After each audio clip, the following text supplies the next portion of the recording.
So here they're talking about a multi-carrier task force. So if at all possible, you would send more than one carrier into battle, simply because if one got damaged, at least you could land your planes on another one. Now, you don't even have to sink the carrier to make it effective. If you damage the runway enough, even without sinking it, and these weren't near as big as the carriers you're used to seeing. These are basically half the size of the ones that we have now. If you could just,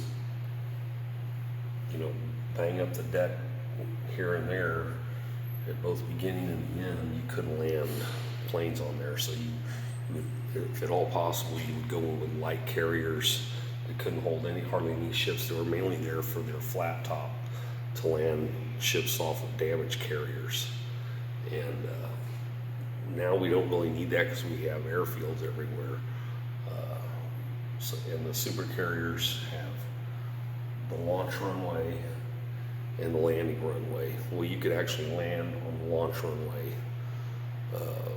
if you really, really had to. But the surface there's so much more you have to damage to take it out of commission compared to this thing. So back then, they would send, if at all possible, light carriers along with the heavy carriers.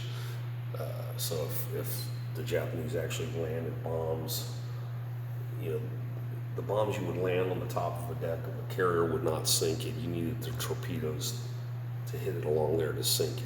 You could do it with enough, but if you could land some bombs along here and along there and maybe one in the middle, you would effectively make it so the planes in the air couldn't land, which is effectively destroying the planes, because although the pilots could ditch and get out alive, they probably wouldn't have enough fuel to go to an island that had a runway. So that was the theory behind it. And let's just go over. This is what, if you compare this to the Nimitz of today, this is a small thing. It was a big ship back then. It's a big ship now, but nothing compared to the super carriers. This is a model of the USS Enterprise. The nuclear-powered Enterprise just got decommissioned maybe 2 years ago. It was called the Big E by the Navy and the Gray Ghost by the Japanese.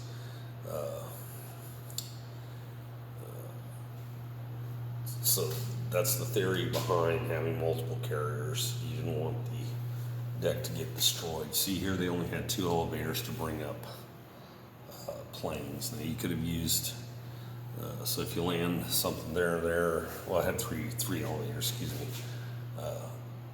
But if you damage the runway just a little bit, like a bomb hitting right there, a bomb hitting there, and a bomb hitting there effectively stopped you from landing a plane, because although they had arrestor cables, see the arrestor cables right here? See those are representation of all the arrestor cables. They had arrestor cables all up and down here. Now, on a modern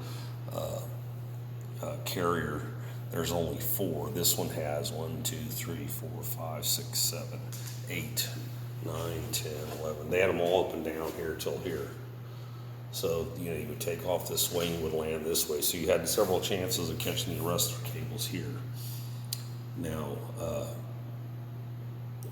so if this side of the ship got damaged, you could still land this way, and the arrestor cables would still catch you coming the other way. But a couple of well-placed bombs, you can't land planes on this deck. So that's why you would go in with 2 different carriers, if at all possible. Multiple carriers would obviously be the best. That's why you had the light carriers. They couldn't carry hardly any planes compared to the big carrier, but they provided a platform to land on in case they were damaged. Thank you, I'm out. Please like, share, and subscribe.